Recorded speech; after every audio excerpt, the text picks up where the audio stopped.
Hi, I'm Ryan Linn. I am a principal engineer for a financial institution.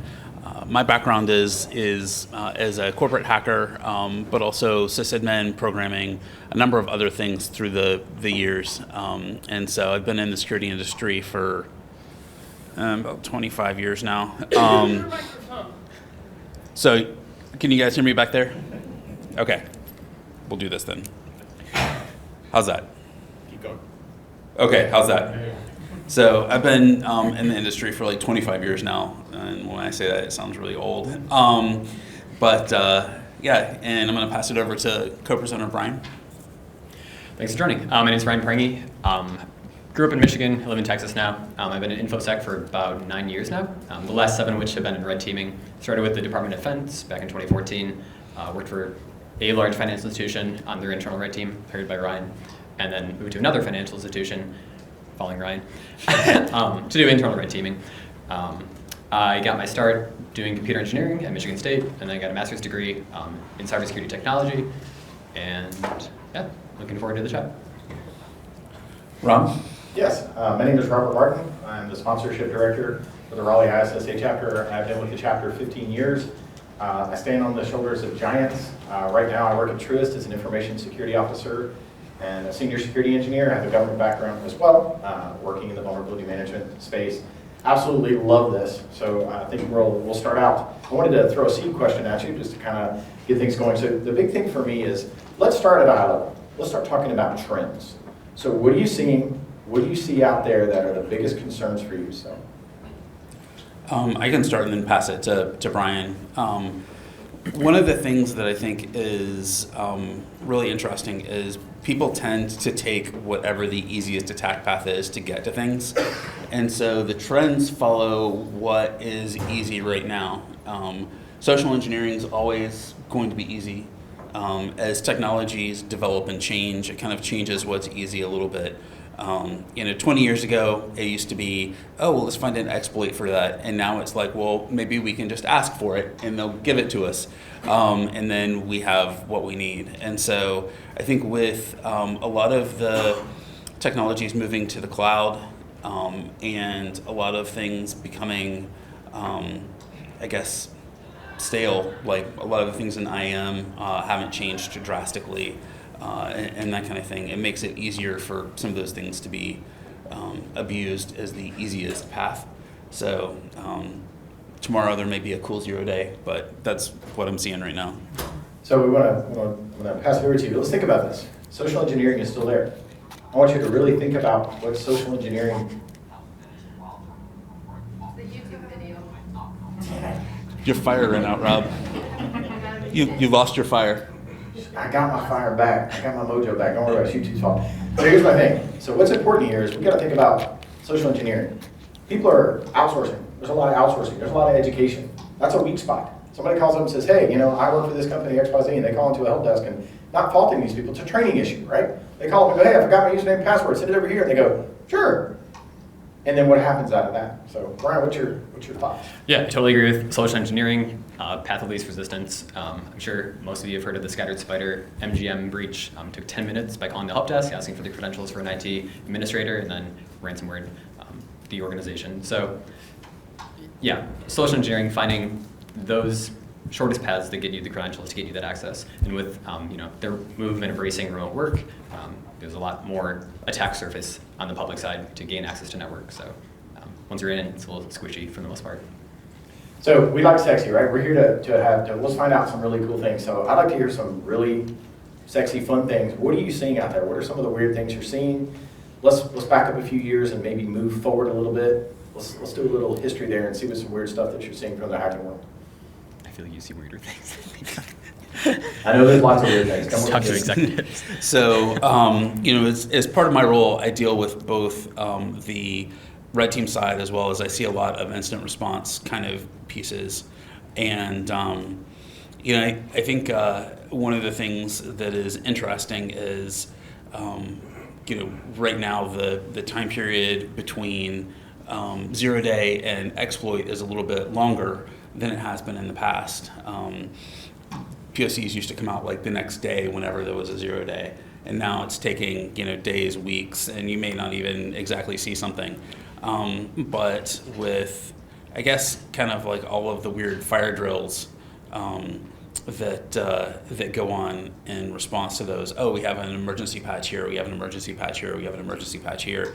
I think in a lot of ways we're creating a lot of technical debt for the things that we have, and so a lot of the things that we're seeing now being exploited are a result of technical debt that we've been putting off. And so when we look at technologies that are being hit, when we look at the fact that instead of like trying to figure out different components, people are just outsourcing them, and they don't necessarily know how to configure the things that they're outsourcing to.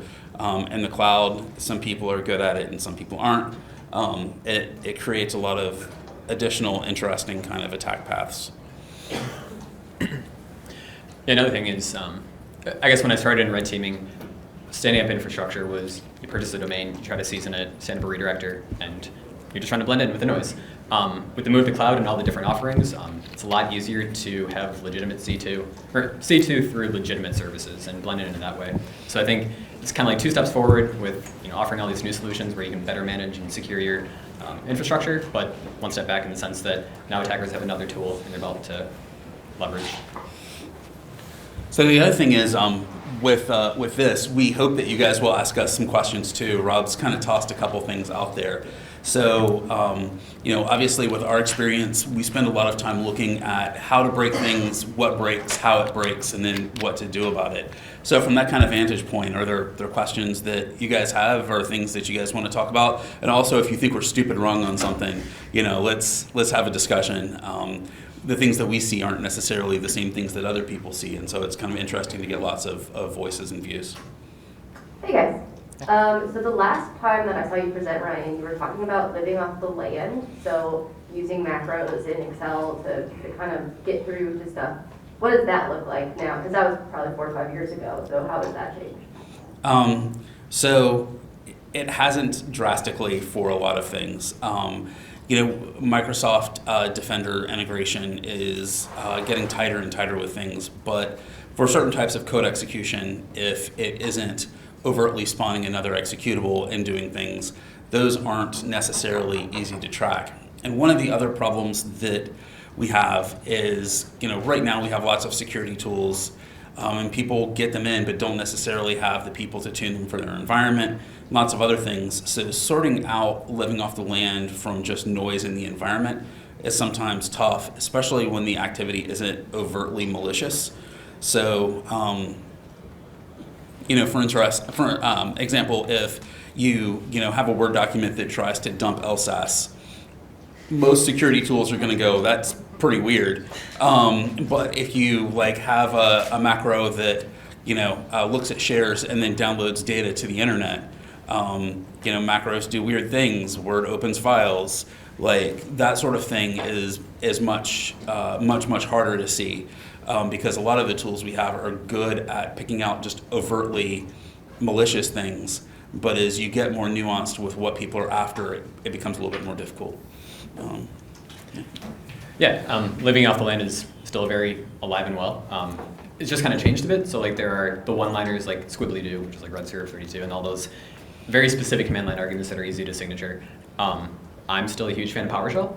I've always found red teaming to be just kind of system administration for my own purposes. So when you use PowerShell in the intended ways, you can do all the parts of the attack chain that you need and blend in that way. And those are less likely to be detected than loading virtual alloc and calling Windows API calls within PowerShell. So using tools for their legitimate purpose and not trying to do anything too fancy with them is still very effective.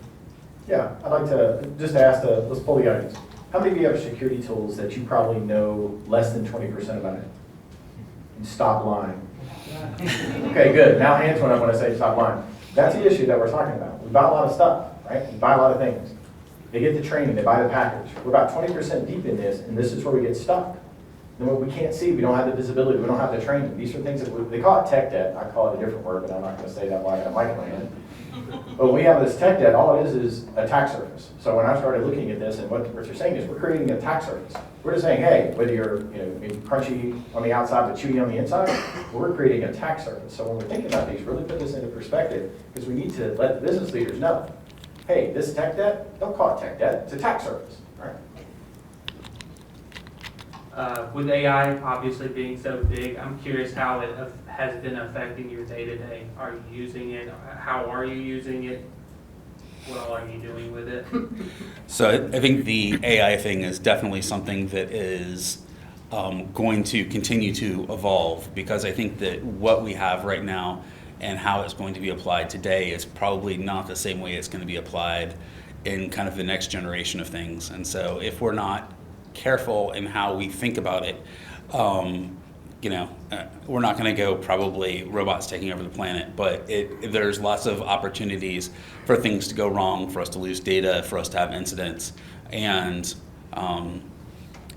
it's one of the things, in slight tangent, but every time a new technology group gets technology, they have to learn the same lessons over and over again, it seems. All of the old things go away. So when Internet of Things came out, it was like, wow, you guys learned nothing from the last 20 years in computers. And now we're like building AI models. And the question that I hear when we show people stuff periodically is, but why would somebody do that? And so that is, if people aren't thinking about that when they're designing these things, then somebody will have to think about it after. And then we have, we have a WAF for our AI, and we've got, all of these other kinds of things that we're having to layer on top because it wasn't, built in. But also, the answers that you get from things. One of the common things that I've seen recently is people talking about, you can use ChatGPT to red team. And so I've tried to use ChatGPT to build me Terraform configs. And unless I'm super duper specific as to what I want, you don't really know what kind of mess you're going to get into. And so that's actually great for defenders, because attackers that never get it wrong are hard to catch. Attackers that screw up a lot become easier. And so from how's it going to impact the attack kind of mindset, I don't think it's going to, because you still have to know enough to understand what you're looking at to make sure you don't get caught. Yeah, I agree with that. AI hasn't really replaced any of our work. It's more supplemented kind of our workflows. So on a recent engagement, I needed an internal peer-to-peer implant. And you can't ask ChatGPT for an implant. It'll be like, I have ethical concerns and legal ramifications. So instead you say, well, I need a C# program that'll open a port and listen, and when I send it this specific string, run a command. And just kind of build it from there, kind of guide it to what you need. And it's helping us out, speeding things up, but it hasn't replaced anything yet for us.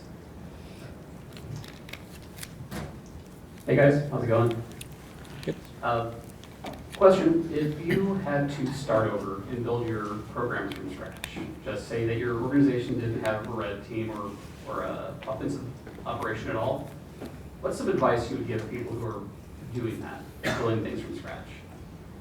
You did that, so it's all yours. So I think that there's a couple of things to think about. One is, when we look at the debt that we've created, how did we get here and why did we get here? And I think that there's a couple of competing things that security has to deal with. One is user experience. If you can be super duper secure, and then if people aren't willing to use your stuff or can't use your stuff because it's too secure, then you're in kind of a bad place. So I think that most security projects fail at requirements gathering because they don't think about the things that they need to in the design mode. What I found is most engineers, if you tell them how to secure something, they're excited to do it and they're happy to do it.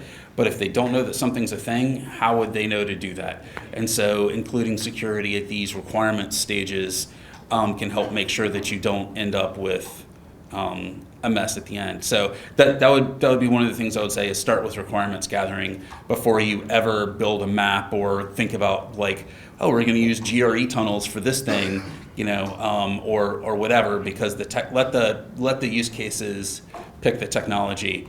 Don't try to build something and then see how people want to use it, because that's how you end up with tons of exceptions and lots of other stuff. The other piece of that is people typically don't know what they want, and you have to do education at that kind of place. And so I think also like helping educate the folks that are doing those requirements building is also good. Yeah, I think also starting from support from the top down. About a year ago, we had a new CISO take over, and prior to that, it was kind of like moving mountains to get momentum behind fixing some of the things that we were identifying. But the CISO came in, put a lot of pressure downward on his direct reports, and got things moving. So I think having executives at the highest levels understand why you're there, that you're there for a benefit, and then just kind of proving out over time why you're there and reestablishing that value helps drive and build that program. So something I wanted to mention too is we're talking about these questions. I'd like to also have you seed in some threat intelligence. We get a lot of threat intelligence, daily stand-ups. Let's talk about this stuff, and there's a lot of churn in the usability of threat intelligence and how it should be used in some of these instances. So when you're answering these questions, how is it being used? Is it useful? And then are you seeing that? It is. So threat intel means a little bit different things to everybody. There's threat intel feeds and all of this other kind of stuff, and it varies in usability. So I think that good threat intelligence is timely, relevant, and actionable. Timely in that it needs to be about something that is going on right now, not something that went on 6 months ago or a year ago. And then the relevant, if you don't know what technology stack your company uses and how they use it, it's hard to figure out relevance. And so, and then the other is actionability. And it's not intelligence if you can't do anything with it. So what I see from a lot of folks is they'll list a couple IOCs at the bottom of binaries that were used in an op, and then they'll talk about like how cool the threat actor is, about, oh, they can do blah, blah, blah, blah, blah, and they have this capability and that capability. But that's not actually enough to really do anything with. You can toss those IOCs in, but if you have a moderately sophisticated threat actor and they're using the same hashes as they used 6 months ago for their malware, then they probably need a new job. I'm sure they're making money with it still, because people wouldn't do it if it didn't make money, but like that basic kind of level of OPSEC is trivial to implement. And so the file hash based IOCs and those sort of things I think are relatively useless. But when we do get the threat intel, one of the interesting pieces is looking where it overlaps with other pieces of threat intel. And it turns out there's only so many ways you can move laterally inside an organization. And there's only so many ways that you can attack certain types of things. And so a lot of those are very similar. And as we look at that intelligence and we look at investing, that's not a bad place to look at where you want to spend your money and your time money on solutions, because the more things that you can disrupt by focusing in one place, typically the cheaper it is and the easier it is. And I think threat intel also kind of drives that support from the top down situation. Executives will better understand that this company got breached and this was the impact. And if you can tell them that we've exercised these TTPs that we're seeing by the threat actors, and they'll have a better feeling about, okay, we're probably in a good spot, and they'll send more money to support your program and continue to make sure that you're staying ahead of these threats. Because they're going to understand that story more than network segmentation and things at that low level. Yeah, I think that's true. Yeah. So one of the other things that some of the programs that I've built, one of the things that I like about having good threat intelligence is as you start seeing not just what other bad guys have done, but what technologies are out, what people are talking about, what research has been released recently, you start to get a feel as a red teamer what's probably going to come next, because looking at that filter through what is easy is really a good way. Because again, like I said, hackers are fundamentally lazy. We're system administrators for malicious purposes that want to automate the same way that everybody else automates, and less fingers on keyboard, more money is always kind of good.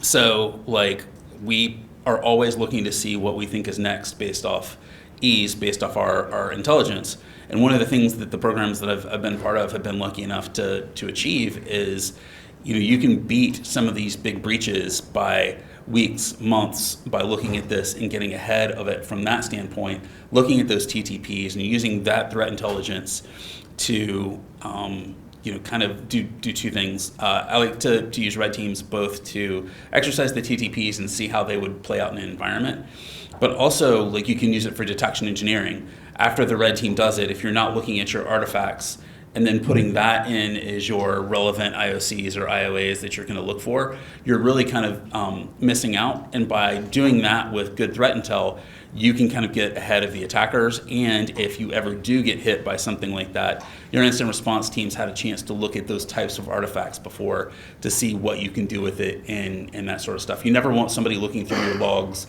the first time for something in the middle of an incident. Yeah, well said. That's good. Hey, good morning. Could you share your opinions, thoughts about quantum computing and the risk or threat you see forthcoming? Haven't been following. So this will probably be controversial, but like people have been teasing quantum computing for a long time and talking about how it's gonna break everything and we need to like invest in lots of post-quantum things. But to be honest, like we have so many problems that I don't think that quantum is our biggest one. If you can, for instance, hack the network to a point where you can see streams of data, that sort of thing, then you've already sort of lost to a certain degree. A lot of the pieces of we need stronger encryption, the things that people do to attack that data are not going to be the onesie twosie of the quantum realm. And for passwords, you can have the strongest password scheme ever, and when somebody puts in hello 12345, hello 12345 exclamation point for their password, like that's the thing that's going to get got. Even when passwords have been becoming more complex and harder, people still put them on wikis. So, the basics of security we still haven't gotten great enough at, I think, for the quantum thing to make a big deal, at least short term. As we start seeing more applications, I think maybe it will become more interesting and worth reevaluating. But right now, like I said, that doesn't scare me. The fact that you can call up a help desk and take over a casino scares me a lot more. Not much to add. Well, I have one. I hear a lot about insider threat. We have any insider threat programs? Anybody in those? Really? Or you need caffeine? Come on, really? Insider threat programs, you're probably what they're looking for. It's part of their counterintelligence program. Counterintelligence, yeah, I'm not going to say anything, it's not me. So I always wondered, how many adversaries do you see inside? How many people are colluding when it comes to this? Because for me, insider threat is a real thing, not just for stupid people putting out passwords, or not that anybody would put something on GitHub and turn it public, that would never happen. But anything like that happened. But how many times have you run into folks that are actually malicious insiders that are working with someone on the outside and have caused major damage? You're probably going to have better insight from what we've seen at a specific level, but there are always those actors that are being bribed by nation states. I think Tesla had their own issue with that. But it exists, and we work with our insider threat program. We did kind of a tabletop exercise recently to discuss if an insider threat were to do this, what is the monetary damage that comes from that? In this case, it was compromising a social media account and then bringing reputational damage that might move markets. So I think just discussing the risk of those insider threats and then communicating that to executives that there's a dollar value that's associated with the insider threat helps tell that story, but do better metrics. So I kind of have a little bit different approach. Every attacker is insider if they try hard enough. And so being able in most organizations to tell the difference between Joe going rogue and somebody going rogue on Joe's machine is not possible, especially if somebody is watching even marginally what Joe's been doing and what applications he has access to. So from insider threat perspective, you have to assume everybody's an insider and then figure out what to do from there. We also, we've been talking about zero trust for a little over a decade now. I think we're probably getting ever closer to being able to do something like that. But I think trust is still a major problem in most organizations, and with people being willing to abuse that trust, it's going to kind of lead either from an external threat actor or an actual internal person with malicious intent being able to do stuff. My take is you've got malicious insiders. Always everybody who's had an AV alert fire internally has to assume that they have malicious threat actors inside. So what do you do about that? That's good. So Heather, say hi to everyone. Heather. We have this question that always comes up. Everybody comes in and says, I want to be a hacker. I got to be a hacker. I want to be a hacker. And then Heather's head falls off. Because they want to come in and do all this stuff. It literally does fall off. Right? So when talking to the audience, I love your perspective. Where do you start? We're talking, we got a fireside chat, but I know a lot of folks are very interested. How do you get to this? Brian, what did that path look like? Brian, what did that path look like? Where do they kind of begin? And then from this, what we'll do is we'll take some of this stuff as actionable items to the ISSA, and we'll start setting up some classes. The first one will be with Heather to really determine whether you want to be a hacker or not, because she's going to get you. But what are your thoughts there? Yeah, so I started in computer engineering in undergrad, and there I learned a lot of development skills. At the time I was a busboy, and then I went to a career fair and ended up with an agency with the DoD, where I received a lot of formal training. And those were primarily in things like Security Plus, Network Plus, and getting those foundational educational components to understand how systems communicate, the underlying concepts about security, and just kind of building that foundation to grow from. And then on top of that, taking development skills and research, the ability. I took a lot of training in reverse engineering as well, and understanding things at a lower level allows you to understand how things work at a deep level, and in that way you can get an idea of how you may be able to attack those. So being able to critically think and look at things instead of just copy paste. I'm going to follow this article and do the CTF in the way it was described as somebody did helps a lot. Heather, go ahead. How much on-the-job training do you see people that you work with on a daily basis get in the commercial sector? It's been dwindling. I feel like there used to be a lot more of a farm system in a way. At least in my recent experience, has been a lot of, we want to hire the people who already have a lot of experience, so less. But there is still an investment in sending people to training, sending people to conferences, and make sure that they are getting exposure to a broad set of perspectives. I think,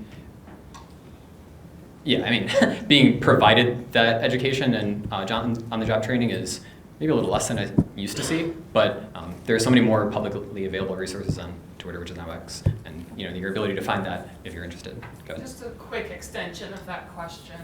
How successful have you seen what you might call junior analysts being in advancing their careers or expertise after having been sent to these trainings?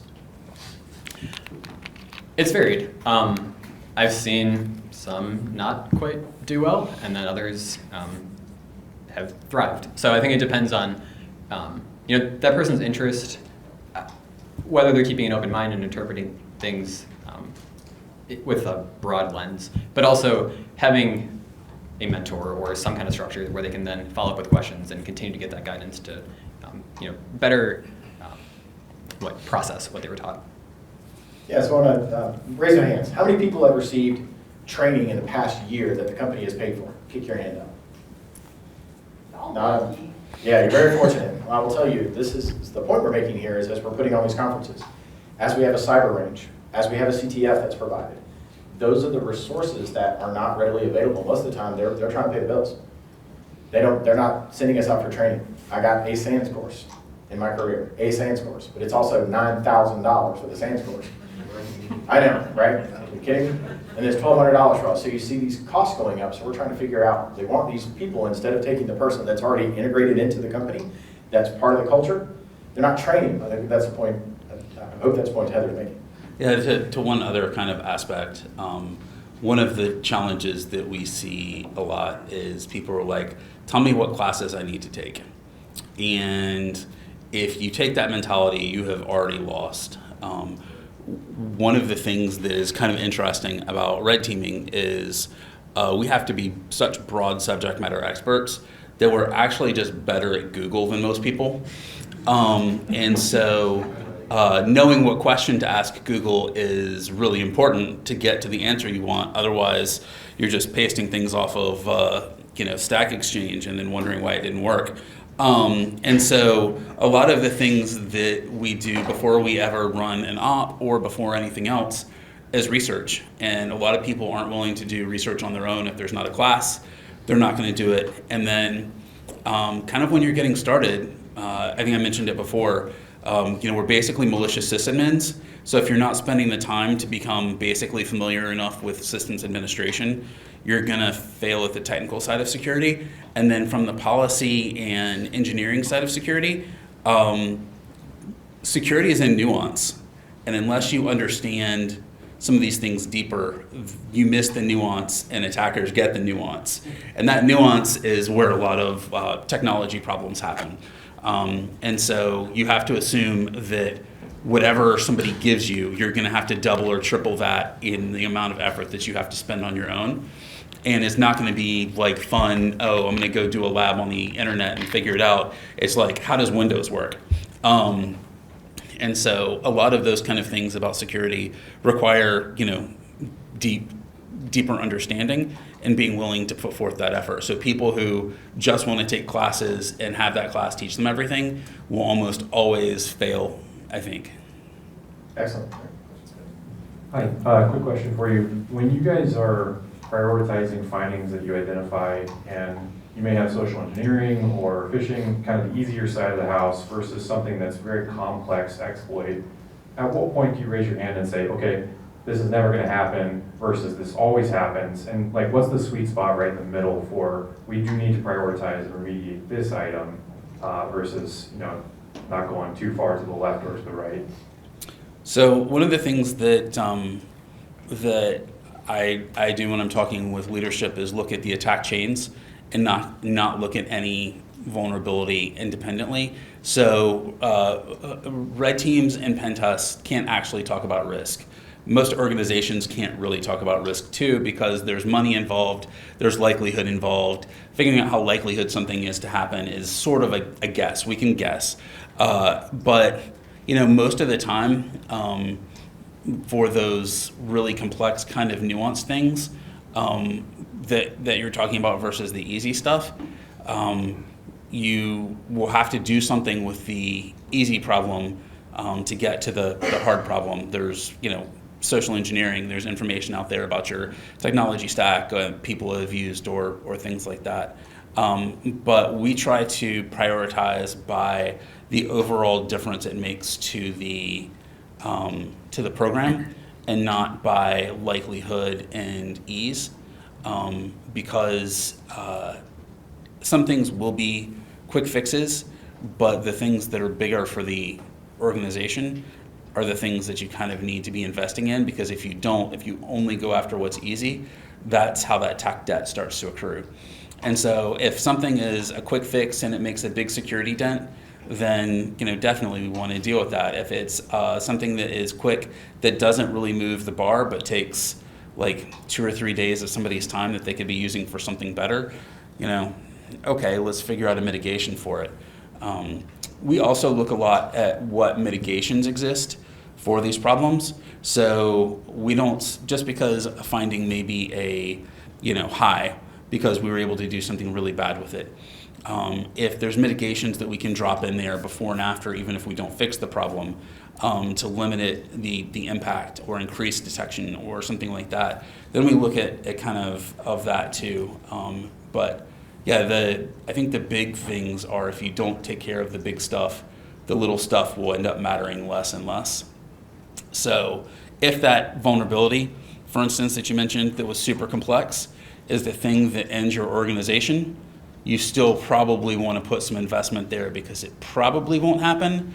But if it does, the dollar value is more than you can afford.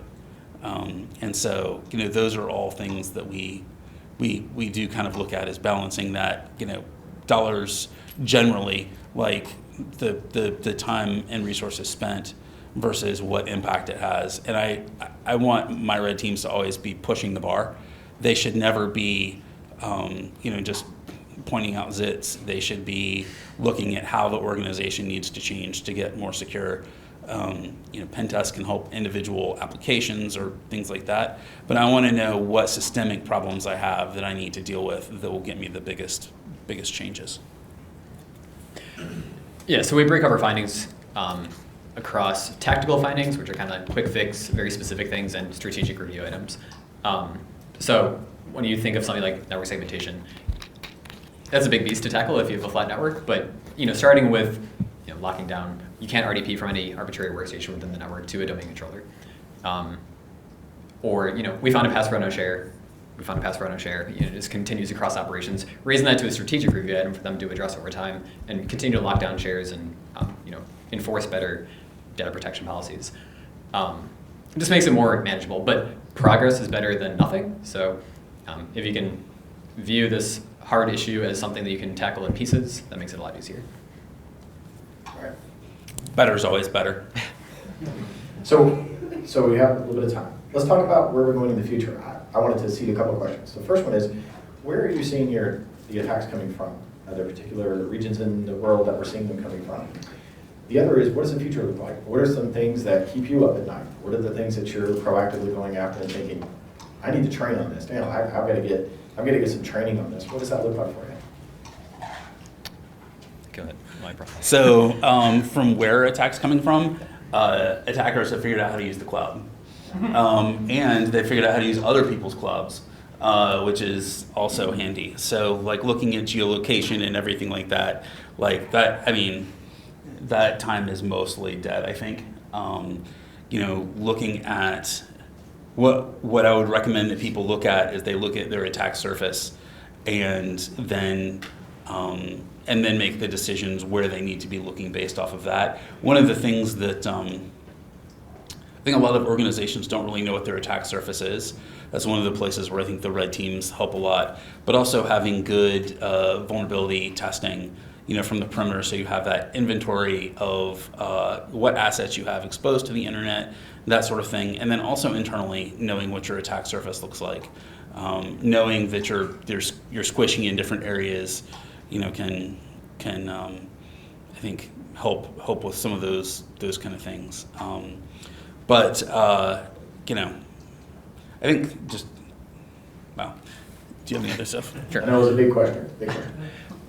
Yeah, so there was this wave, I think it was a year and a half or 2 years ago, where it was Exchange, our remote code execution or 0-day drop, and then another a month later, and it just kind of continued for a bit. And those have slowed, thankfully. But I saw this meme recently. It was a bell curve, and in the center was this guy saying, we have to pop a server and then get the TGT and harvest those there so we can do covert C2 and whatever. And then on the edge of this bell curve was passwords in Confluence. And it's just simpler. Script kiddies will find the password in Confluence, and the APTs have found that their passwords in Confluence. So just leveraging those, finding that you don't need to get domain admin to do everything. You can just send a user to a credential capture page, get their password, and then authenticate to something that has the data, their customer data, or their function in the organization might be the thing that moves money. So just kind of simplifying it, finding that shortest path, and not overcomplicating it is where things seem to be going.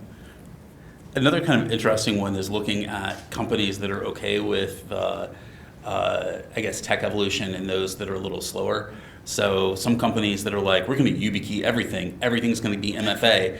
Suddenly the way that things are attacked has to be drastically different.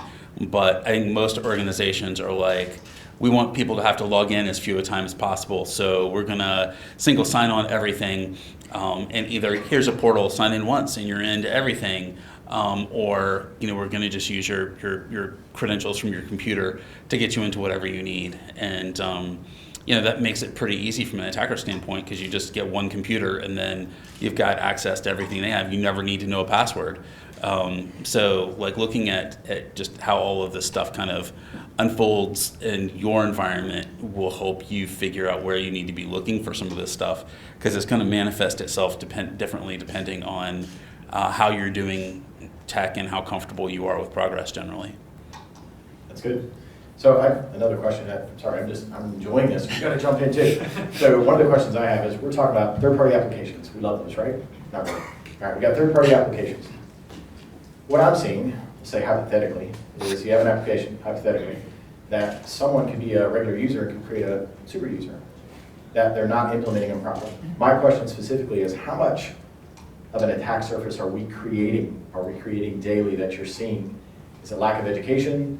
Is it lack of understanding? Is it just turn it in, turn it on, and get it up and running, and it's full of holes, and they're not doing a great job? What I see, and my question is, do you see the same thing? Is we're front-loading a lot of our problems. We're creating a lot of our own tech debt. We're creating those in a massive way and then going, why do we have all these problems? When you go back to the beginning of it and say, well, what did you do in the very beginning to lock this thing down? Did you deploy the agents? What are you saying about that? So I think going back to where most security fails in the planning and requirements building stage, that's basically what you're talking about is if your security team doesn't have a seat at the table when you're talking about what crazy stuff you're going to do, then they'll have a seat later when it's more expensive to fix it. And so, yes, for third-party apps, yes, for pretty much every problem, like that needs to be part of the initial discussion instead of, okay, so we're rolling out this like beta internally, we just turned it on and then we'll figure it out later.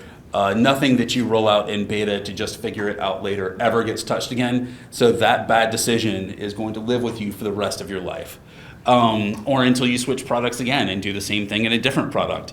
And then wonder what happened. The same thing went on. And so the problem is like you're not ahead of the initial problem by not looking at that initial phases. And also like anything that's a business problem is also a security problem. Anything that's a technical problem is also a security problem. The business and technical sides can't talk and get it right, then security may be your only hope to figure out how to bridge that. Because one of the things that I do like about what we do on Red Team is we look at the whole stack. We look at how people interact with the network, interact with computers, and interact with the actual business data and the processes. So it gives us that better glance, and a lot of folks just don't have that in the enterprise. And you also, like another kind of weird aside, you hear all of the network guys and the server guys kind of fight about whose fault it is when something's offline. Well, you can ping it, yeah, but the process is up, so whose fault is it? And security is pretty cool because like we can look at the computer and we can look at the network and we can go, it's your fault. And then, I mean, yeah. I don't know how much you get involved in this, but we outsource a lot of things to third parties, SaaS, And I'm curious, a lot of those third parties are using like AWS, S3 buckets, that stuff, right? And my question to them is always, well, how are you securing that? Like, what are you doing on your side? What are you taking responsibility for versus what is AWS taking responsibility for? And what are you doing all the best practices in that? Are you seeing are you able to kind of dig in on those things and see where the vulnerabilities are? And are you able to head those off if it's a vendor managed product, I guess? So the answer is it will depend on your user agreement with the customer. I'm seeing lots and lots more people demanding that their internal red team and pen test team has the ability to test the third-party applications that they're dealing with. And one of the other things that I'll say is part of your threat intelligence for your internal group, or at least a process that you should be doing, is looking at those organizations' attack surface periodically. Because especially with cloud, like how it exists today is not how it's going to exist tomorrow. And if you're doing, say, a questionnaire every 3 years, like if the company is a SaaS service, there's no way that the things that they're using today and in 3 years are going to be the same. And so keeping that constant eye on the attack surface of those different things, looking at doing, one of the things that attackers do very well is open source intelligence. If you're not doing open source intelligence on your organization, somebody knows more than you do about what you have exposed. And so looking at those sort of things in relationship to your data, what might be exposed out there, and then also for the third parties, what their posture looks like is important. And there are actually companies that kind of monitor that for you. Trying to remember like what some of them are, but I think BitSight or something like that is one. But there's others, and you can feed in your third-party list, and you can look to see what their attack surface looks like on there. If it changes, it can get a different score. But all of that depends on how mature your program is. So I would say that as you onboard new things, make sure regular pen testing is in your contract. And it doesn't matter if they get a pen test done or not. You want your team that understands your data and your processes to be able to look at it, whether it's a third party that you hire or not. Because the people that they hire, you have no idea what skill set they have, what they were actually told for scope, what they actually looked at. And so, don't ever trust in security. Trust but verify. Nah. Do you trust the person that's verifying? No. Yeah, trust but verify, I think is Never it's trust good. a pen tester. And that is also true.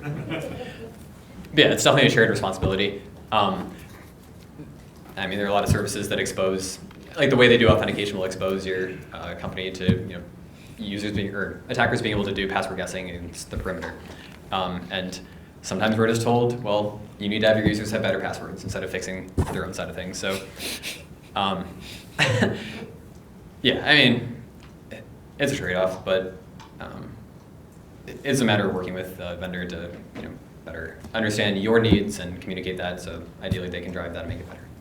All right, hang on one second, we got some. So one last piece there. Yeah. If your security posture ever depends on your users doing the right thing, you're in a bad spot. So you have to assume that they won't. And if somebody can click, add everybody to this resource, they're sure going to do it, because that means that they don't have to click anymore, accept requests, or everybody can get to it that needs to get to it.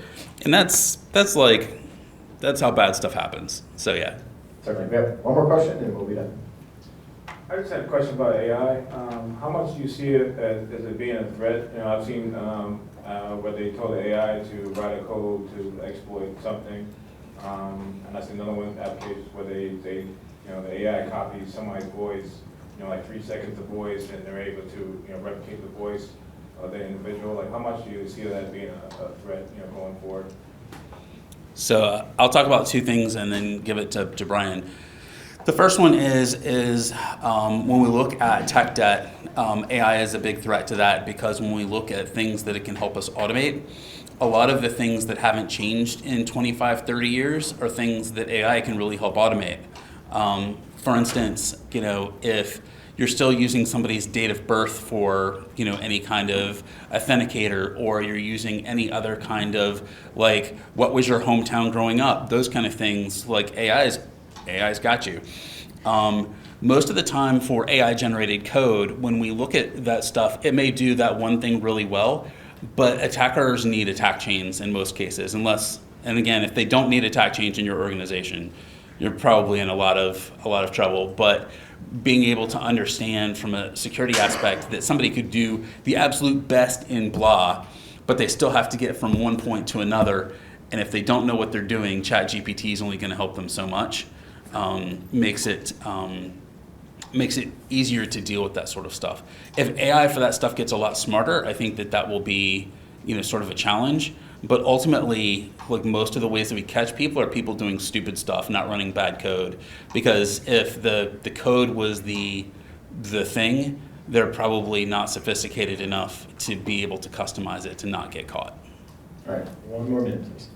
Yeah. I think you're getting at deep fakes. A lot of authentication processes will use voice recognition. So, if that's your single factor essentially to authenticate someone, that's a risk, especially for those who are more prominent in the public and may have videos out there that you could form that deepfake from. That's often going to be executives. So if they can authenticate with that stolen voice. We're recording this, right? Yeah, that's bad. Okay. And then I guess from my job's perspective, AI is making it more difficult to put malware out there. So I think taking it back to that, individual components back to basics kind of thing, where you're just doing legitimate things. Remote access due to work from home. If you can get just a desktop and do individual separate components and break away from an implant, that makes it easier as well. But AI is changing things. Yeah, well, I know there's lots of questions. We're just going to finish up because we're done here. I just wanted to give a round of applause to Brian. And Brian, thanks so much for being with us.